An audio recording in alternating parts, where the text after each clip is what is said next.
누가복음 2장 성경 본문을 통해 그리스도인은 높은 자리가 아닌 낮은 자리에 앉는 사람이다 라는 제목으로 하나님의 말씀을 증거하겠습니다. 구원은 하나님을 아는 것에서 출발합니다.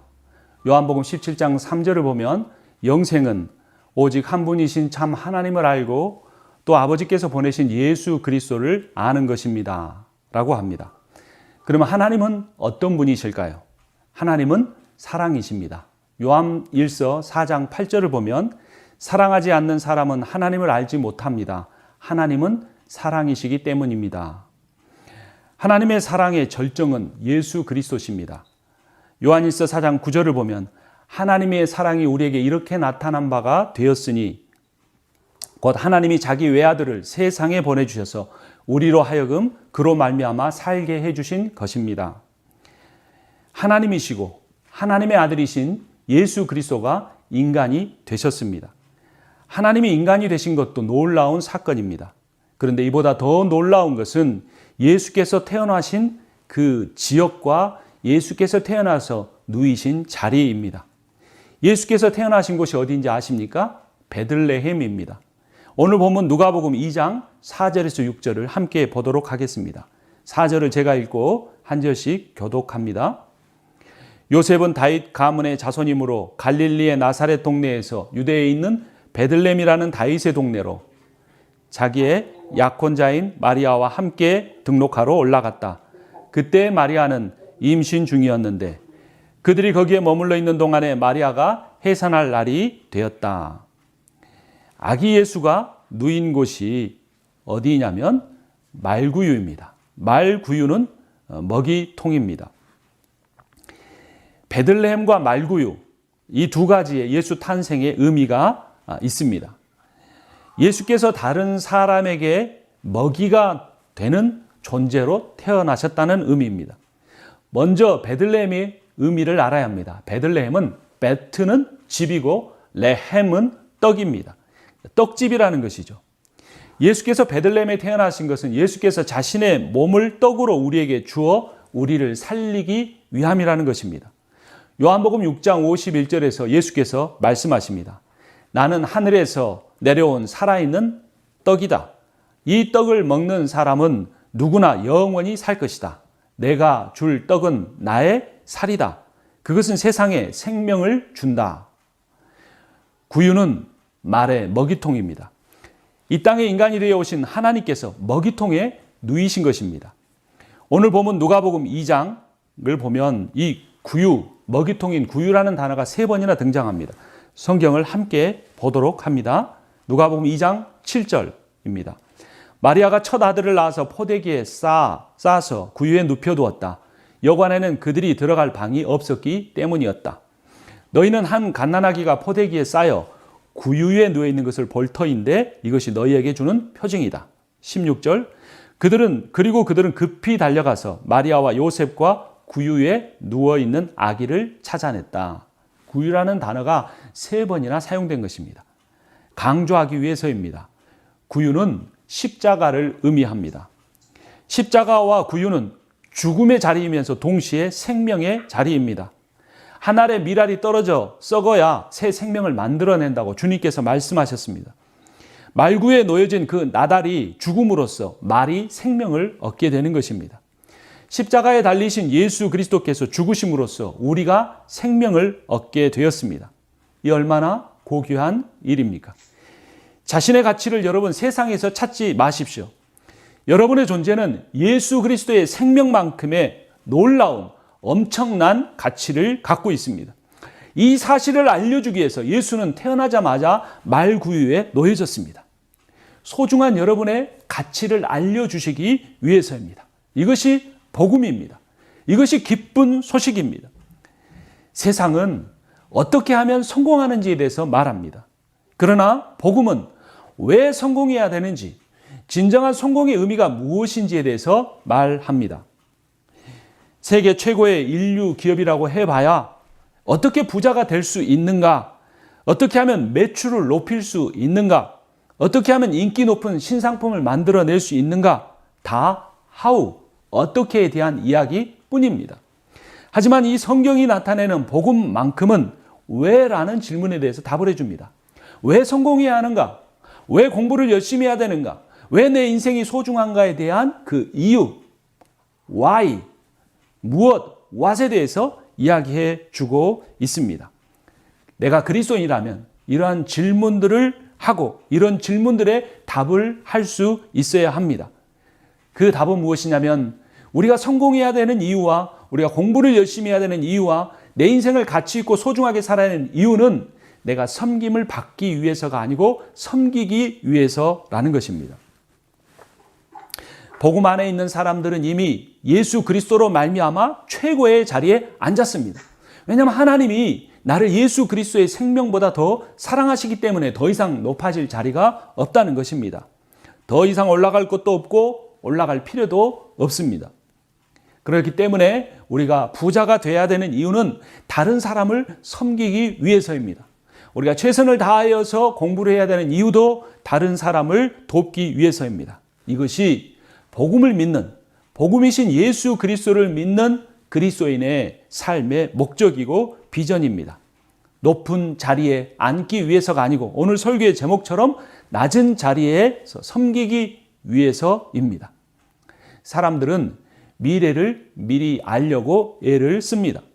미래가 어떻게 갈지 파악해서 더 성공하고 더 부자가 되기 위해서입니다. 그런데 이미 그리스도인들은 미래를 알고 있습니다. 우리 주님 예수께서 우리가 예배 마지막에 드리는 찬양처럼 다시 오실 것입니다. 그리고 그 그리스도께서 선악간의 행위대로 심판하실 것입니다. 우리는 주님으로 인하여 하나님의 존귀한 자녀가 되었기 때문에 이미 최고입니다. 그래서 우리가 이제 남은 생명을 살아가는 동안에 할 일은 무엇이냐면 주님이 이 땅에 계실 때 하셨던 것처럼 서로 사랑하고 서로 섬기며 살면 됩니다. 그리스도인은 세상의 흐름을 파악하고 거기서 이기적인 부와 성공을 얻으려고 애쓸 필요가 없습니다. 그리스도인은 그 세상의 흐름이 올바르게 가고 있는지 성경에 비추어 보아야 합니다. 고민해야 합니다. 그리고 세상이 가는 방향이 옳지 않다면 하나님이 원하시는 방향으로 나아가게 하려고 애를 써야 합니다. 물론 우리는 연약합니다. 우리는 한 개인일 뿐입니다. 그러나 우리에게는 그 일을 할 수 있는 위대한 방법이 주어져 있습니다. 그것은 바로 기도입니다. 우리가 예수 그리스도의 이름으로 이 세상의 흐름이 하나님이 원하신 방향으로 나아갈 수 있도록 기도하면 하나님은 우리의 기도를 들으시고 이 땅을 고쳐주십니다. 예수 그리스도는 십자가에 죽으셨을 뿐만 아니라 부활하셨습니다. 죄와 사망의 권세를 이기셨습니다. 하나님의 나라를 승리로 이끄셨습니다. 그러므로 우리도 우리의 죄와 사망의 권세를 이길 수 있습니다. 우리도 예수 그리스도께서 이루신 그 승리의 영광을 누리면서 살아갈 수 있습니다. 예수께서 사랑의 하나님께 이르는 구원의 길이 되셨기 때문입니다. 요한복음 14장 6절에서 예수께서 말씀하십니다. 내가 곧 길이요 진리요 생명이니 나로 말미암지 않고는 아버지께로 올 자가 아무도 없느니라. 인간이 구원을 받기 위해서 왜 하나님의 아들이신 예수께서 인간이 되셔야 했을까요? 인간과 세상이 모두 악하기 때문입니다. 사람이 스스로 자신을 구원할 수 없기 때문입니다. 로마서 3장 23절은 이렇게 선포합니다. 모든 사람이 죄를 범하였습니다. 그래서 사람은 하나님의 영광에 못 미치는 처지에 놓여 있습니다. 그런데 하나님의 은혜로 예수 그리스도를 통해 구원받는 길이 열렸습니다. 로마서 3장 24절이 이어서 선포합니다. 그러나 사람은 그리스도 예수 안에 있는 구원으로 말미암아 하나님의 은혜로 값없이 의롭다는 선고를 받습니다.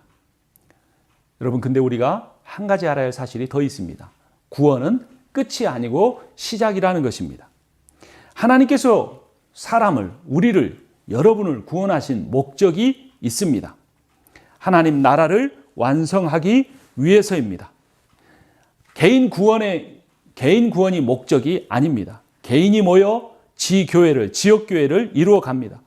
또 작은 교회 하나하나가 모여 우주적인 교회를 이루어 갑니다. 우주적인 교회가 예수 그리스도의 손과 발이 됩니다.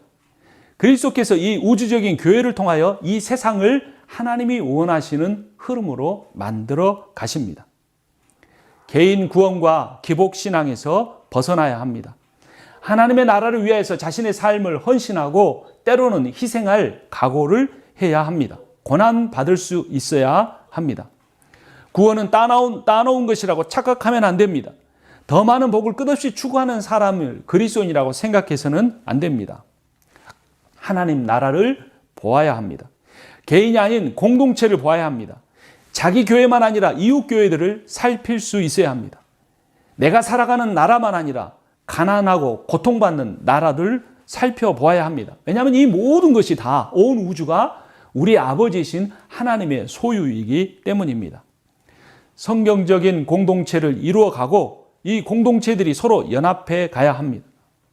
사랑과 섬김으로서만 이 일이 가능합니다. 그러기 위해서는 우리에게 바른 지식이 필요합니다. 그래서 성경을 읽어야 합니다.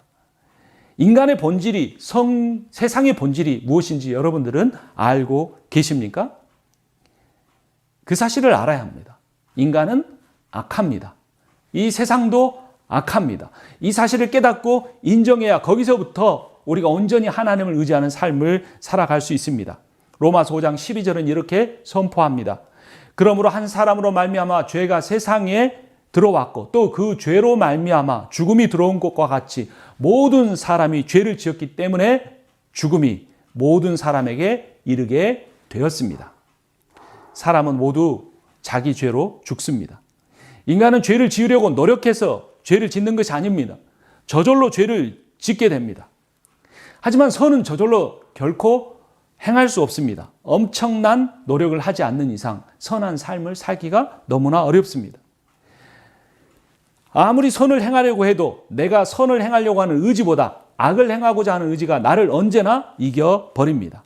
이 사실을 깨닫는 것이 매우 중요합니다. 악의 충동이 선을 향한 의지를 언제나 이겨버린다는 것입니다.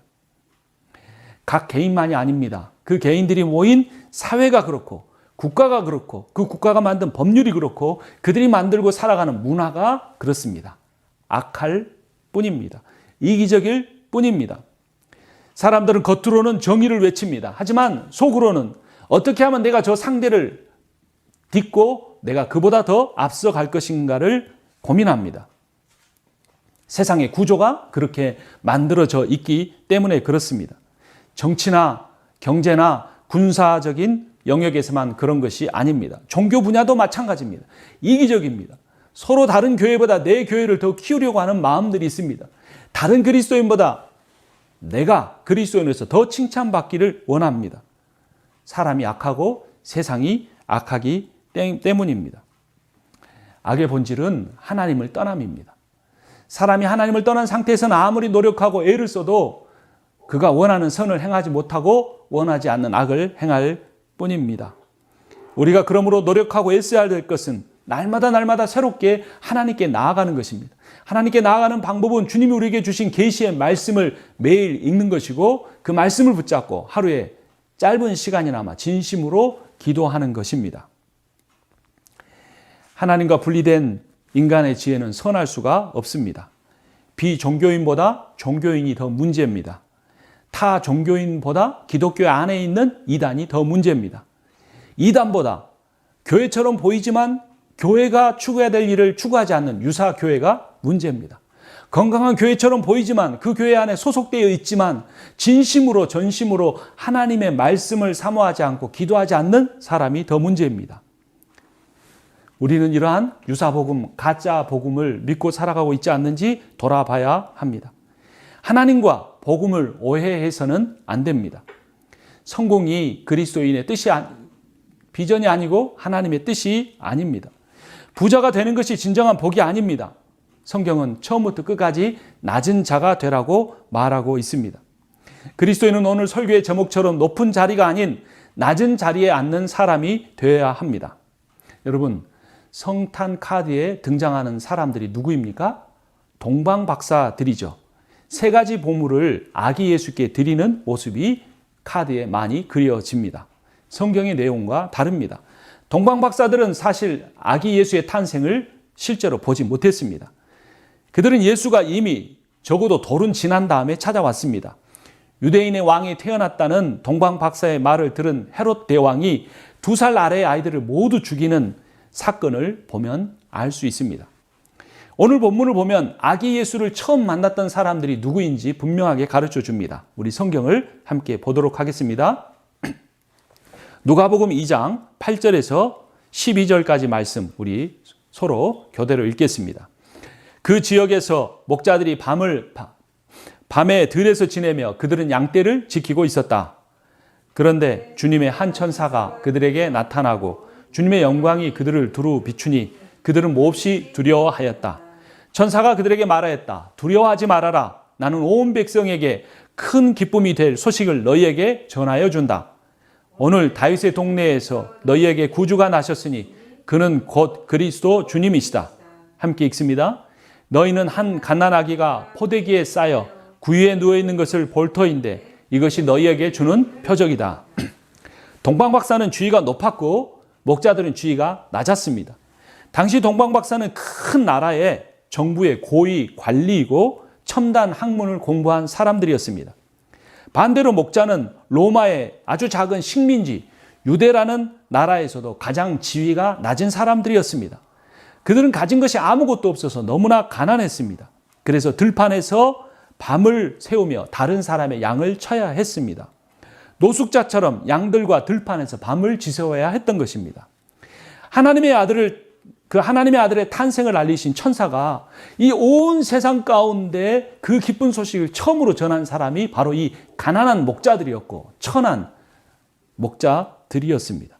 아주 먼 곳에서부터 보물을 들고 찾아오는 동방 박사가 아니었다는 것입니다. 누가는 6장 20절에서 22절에서 이렇게 말합니다. 예수께서는 눈을 들어 제자들을 보시고 말씀하셨다. 너희 가난한 사람들은 복이 있다. 하나님 나라가 너희의 것이다. 너희 지금 굶주리는 사람들은 복이 있다. 너희가 배부르게 될 것이다. 너희 지금 슬피 우는 사람들은 복이 있다. 너희가 웃게 될 것이다. 사람들이 너희를 미워하고 인자 때문에 너희를 배척하고 욕하고 너희의 이름을 악하다고 내칠 때에는 너희는 복이 있다. 나는 예수를 위해 어떤 핍박을 경험해 보았습니까? 나는 예수님 믿는 것 때문에 어떤 손해를 보았습니까? 여러분, 경제 법칙이 무엇일까요? 그것은 희소성입니다. 수요와 공급의 법칙을 따르는 겁니다. 그러니까 세상에서 쉽게 말하면 희귀한 것이 많지 않은 것이 비싸다는 겁니다. 그러나 창조 세계에서는 흔한 것이 귀합니다. 창조 세계의 법칙은 희소성이 아니고 보편성입니다. 모든 귀한 것은 누구나 사용할 수 있는 것입니다. 잘 생각해 보십시오. 공기 누구나 사용할 수 있습니다. 그러나 지금 다 마스크를 쓰고 다니면서 신선한 공기를 마시지 못해서 얼마나 고통스러워하고 있습니까? 여러분, 물 누구나 마실 수 있는 것입니다. 그러나 물이 없으면 여러분 단 3일을 인간이 버티지 못한다고 합니다. 보편적인 것이 가장 귀한 것입니다. 여러분, 왜 나는 특별하지 않을까? 고민하지 마십시오. 나는 그냥 일반 사람들과 똑같다고 한다면 나는 공기처럼 물처럼 너무나 소중한 존재입니다. 적어도 온 세상을 창조하신 하나님은 여러분은 그렇게 존귀하게 여기십니다. 제가 신문 기사를 본 게 있습니다. 1998년도에 500원짜리 동전이 있습니다. 여러분, 그 동전이 지금 얼마에 팔리는 줄 아십니까? 100만 원입니다. 500원짜리 동전인데 100만 원에 팔립니다. 무려 2000배입니다. 1997년에 IMF로 인해 500원 동전을 8,000개밖에 안 만들었습니다. 그리고 1997년에는 500원 동전이나 1997년에 이 500원 동전이나 1998년에 500원 동전은 다를 것이 하나도 없습니다. 근데 그 다음 해인 1998년에 나온 500원짜리 동전은 지금도 500원일 뿐입니다. 똑같이 생겼는데 숫자가 달리 적혔다고 희소하다고 세상 사람들은 그것에 2000배의 가치를 부여하는 것입니다. 오래된 동전이나 골동품이 있으면 좋겠지요. 그러나 그것이 없어도 인간 생존에 문제는 생기지 않습니다. 동전 수집은 취미이기 때문에 상관이 없습니다. 이런 것은 절대 가치가 아니고 상대 가치라고 말합니다. 동전 수집가나 동전 투자가가 줄어들면 이 1997년에 나온 500원 동전도 가치가 줄어들 것입니다. 이것을 상대 가치라고 말합니다. 그런데 세상에 많은 사람들이 이 상대 가치를 쫓아서 살아갑니다. 지금은 귀하다고 여기지만 나중에는 귀하게 여겨지지 않을 그 가치를 쫓아서 자신의 인생을, 시간을 허비하며 살아. 1997년에는 IMF로 인해 500원짜리 동전을 8,000개밖에 만들지 않았습니다. 그 동전의 개수가 적다는 이유로 비싼 값에 팔리는 것입니다. 그러나 사실 1997년에 만든 500원짜리 동전이나 그 다음인 98년에 만든 500원짜리 동전이나 재질이나 역할에 있어서 차이는 전혀 없습니다. 그럼에도 불구하고 개수가 적다는 이유로 희소성의 가치로 무려 1000배의 가치를 부여하는 것입니다. 물론 오래된 동전이나 골동품은 있으면 좋습니다. 그러나 없어도 인간의 생존에 문제가 되지 않습니다. 동전 수집은 취미이기 때문에 상관이 없는 것입니다. 절대 가치가 아닌 상대 가치입니다. 동전 수집가나 동전 투자자가 줄어들면 그 동전의 가치도 같이 줄어들 것입니다. 절대 가치가 아닌 상대 가치이기 때문입니다. 상대 가치가 많아지고 절대 가치가 줄어들면 안 됩니다. 그런 세상은 하나님이 기뻐하시는 세상이 될 수가 없습니다. 쉽게 구할 수 없는 것이 아니고 쉽게 구할 수 있는 것이 가치가 있는 것입니다. 여러분, 공기를 생각해 보십시오. 지금 코로나 바이러스 감염병으로 인하여 사람들이 마스크를 쓰고 다닙니다. 신선한 공기를 마시지 못한다는 것이 얼마나 답답한 일인지 우리는 지금 체험하고 있습니다. 여러분, 물에 대해 생각해 보십시오. 누구나 마실 수 있는 물입니다. 그러나 물이 없으면, 음식이 없으면 40일도 버틸 수 있지만 물이 없으면 일주일도 버티지 못하는 것이 연약한 인간입니다. 희소한 것이 가치 있는 것이 아니라 흔한 것이 더 가치 있다는 의미입니다. 우리 항상 곁에 있는 것들이 소중합니다. 가족이 그렇습니다.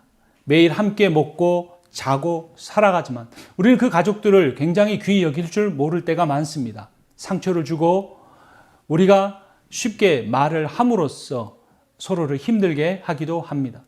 교회 교인들도 마찬가지입니다. 아니, 인간 존재 자체에 대해서 우리는 사람이 많다는 이유로 그 사람을 귀하게 여기지 못하고 살아갑니다. 흔하기 때문입니다. 그러나 우리가 믿는 하나님은 상대 가치가 아닌 절대 가치로 우리를 바라보십니다. 여러분을 소중히 여기십니다. 여러분은 세상에 하나밖에 없는 존재이기 때문에 소중합니다. 하나님이 존귀하게 여기십니다. 여러분을 다른 사람들과 비교하지 마십시오. 가진 재산이나 배운 지식이나 세상에서 얼마나 높은 자리에 앉았는 자가 결코 여러분들의 가치를 깎아내릴 수가 없습니다. 코로나로 인해 질병의 고통 속에서 살아가는 여러분들에게 주님은 말씀하십니다. 사회 약자로서 살아갈 수밖에 없는 여러분들에게 주님은 말씀하십니다. 이 거대한 나라 미국에서 이민자로서 1.5세로서 2세로서 살아갈 수밖에 없는 연약한 여러분들을 향하여 주님은 말씀하십니다. 너는 소중하다. 너는 존귀하다. 우리는 이 복음의 말씀에 귀를 기울이며 살아가야 합니다. 그리고 그 복음의 말씀을 듣고 믿는 사람은 자기 자신만 아니라 주변에 있는 사람들도 그렇게 귀하게 여기며 살아갈 수가 있습니다. 주님은 우리에게 말씀하십니다. 내가 이 땅에 온 것이 바로 너를 위해서라고 말씀합니다. 두려움에 떨고 있는 우리를 향하여 주님께서 말씀하십니다. 하나님께서는 아기 예수 그리스도가 이 땅에 태어나신다는 그 기쁜 소식을 천사들을 통해 전하셨습니다. 그런데 지쳐높은 왕이나 동방박사들에게 찾아가지 아니하고 추운 들판에서 밤을 지새우는 목자들에게 찾아가셨습니다. 오늘 본문 누가복음 2장 10절입니다. 그들을 향하여 이렇게 말씀하십니다. 두려워하지 말라. 10대의 어린 나이에 처녀로서 아이를 갖게 된다는 놀라운 소식에, 그것도 하나님의 아들이 잉태하게 된다는 그 놀라운 소식에 두려워하고 있는 마리아를 향하여 하나님은 천사를 통해 또 말씀하십니다. 두려워하지 말라. 하나님의 아들이 잉태한다는 것이 얼마나 두려운 일이겠습니까? 하나님의 아들이 우리의 매일의 삶에서 함께 동행하며 산다는 것이 또한 우리에게는 얼마나 두려운 일입니까? 그러나 여러분, 놀라지 마십시오. 그분은 우리의 도움이시고, 그분은 우리의 산성이시고, 그분은 우리의 피할 바위가 되십니다. 그분은 우리를 자신보다 더 사랑하십니다. 그분은 우리를 예수 그리스도의 생명가치보다 우리를 더 귀하게 여겨주십니다. 이사야 41장 10절에 이사야 선지자를 통하여 예언하셨습니다. 내가 너와 함께 있으니 두려워하지 말라. 내가 너의 하나님이니 떨지 말아라. 너를 강하게 하겠다. 내가 너를 도와주고 내 승리의 오른팔로 너를 붙들어 주겠다. 사람이 사람을 가치 있게 여기지 못하는 사회는 병든 사회입니다. 서로 낮은 자리가 아닌 높은 자리에 앉으려고 하는 교회는 병든 교회입니다. 우리는 낮은 사람을 존귀하게 여기고 가치 있게 여기는 삶을 살 수 있어야 합니다. 하나님은 인간을 우리를 절대 가치로 여기십니다. 이것이 복음입니다. 하나님은 우리를 조건이나 자격으로 판단하지 않으십니다. 외모나 소유로 우리를 차별하지 않으십니다. 주님은 우리 존재 자체를 사랑하시기 때문입니다. 주님은 목자들과 같이 낮은 사람, 연약한 사람, 병든 사람, 천한 사람, 죄인들을 사랑하십니다. 그들을 구원하기 위하여 이 땅에 오셨습니다. 교회 지도자들이 높은 자리에서 내려와야 합니다. 섬기는 권세만이 진정한 권세이기 때문입니다. 예수님처럼 말구유에 누울 수 있는 겸손이 필요합니다. 십자가를 지는 희생이 우리의 삶에 필요합니다. 예수 그리스도의 마음을 품어야 합니다. 빌립보서 2장 5절 이하에서 주님은 이렇게 말씀하십니다.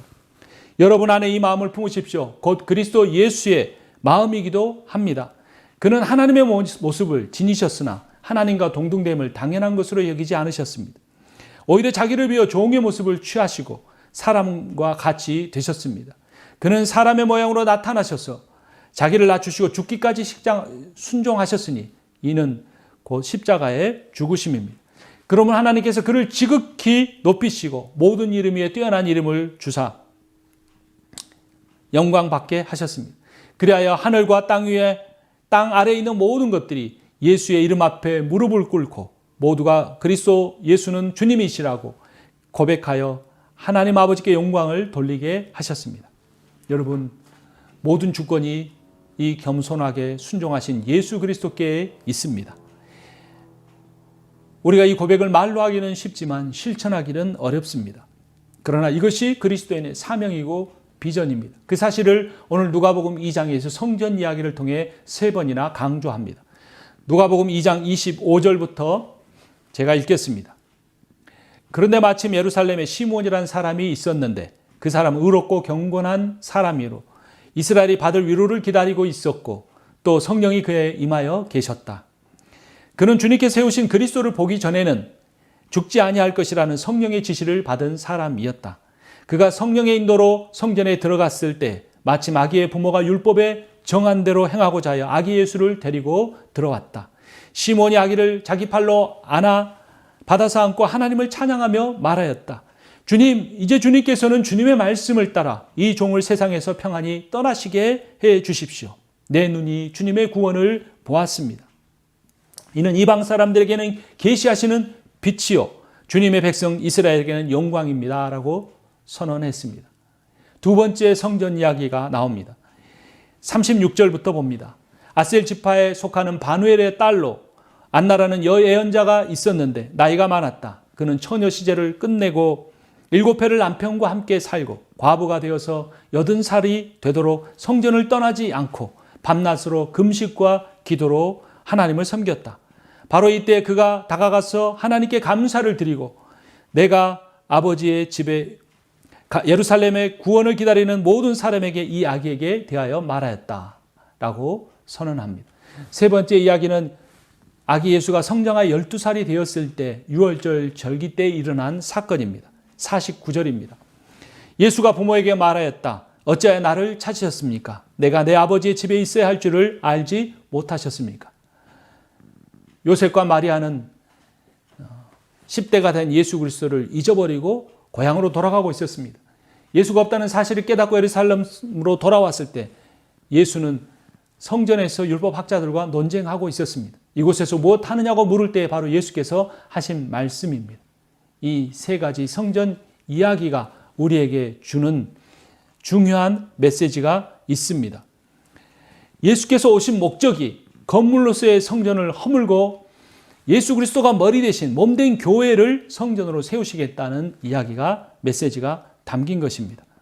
고린도전서 3장 16절에서 사도 바울은 이 사실을 이렇게 선포합니다.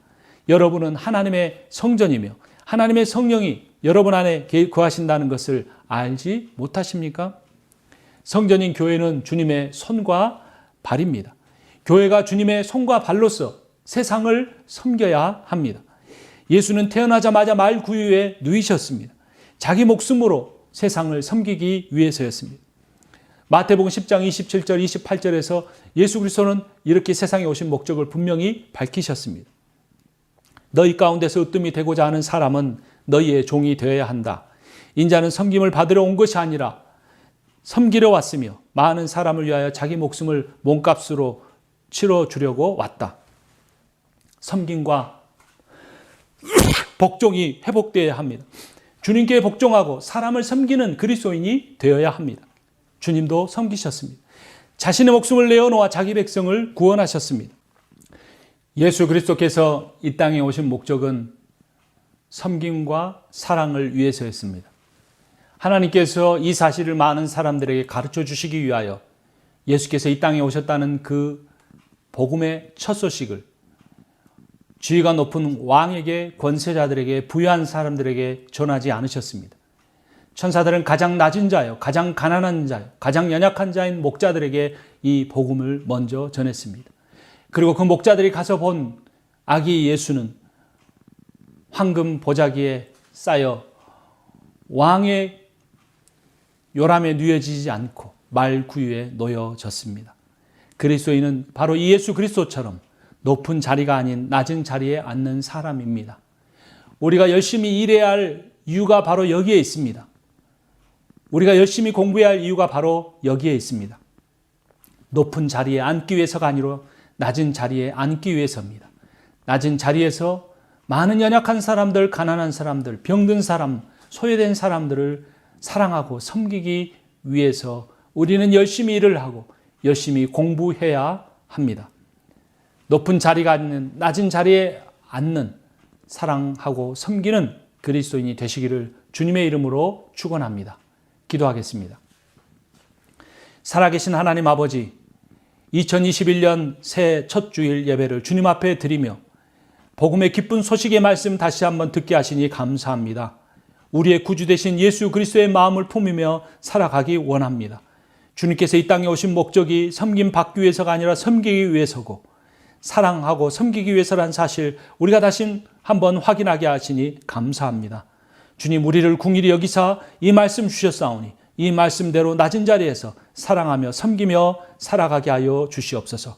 우리가 받은 모든 상처와 아픔과 시련도 예수 그리스도의 복음 안에서는 다 깨끗이 씻어주시고 우리를 새 사람으로 태어나게 하실 줄을 믿사오니 오 아버지 하나님, 성령으로 역사하여 주시사 아버지 우리에게 그러한 치유의 역사를 나타내 주시옵소서. 우리를 그렇게 사용하여 주시옵소서. 섬김의 교회가 사용되게 하여 주시고 이 복음의 말씀을 듣는 모든 사람들이 그러한 삶을 살게 해주시고 그들이 속한 교회가 그렇게 되게 역사하여 주시옵소서. 말구유의 신앙, 십자가의 신앙, 낮은 자리의 신앙, 사랑하고 섬기는 자의 신앙을 배우고 실천하며 살게 해 주시옵소서. 예수 그리스도의 이름으로 기도합니다. 아멘.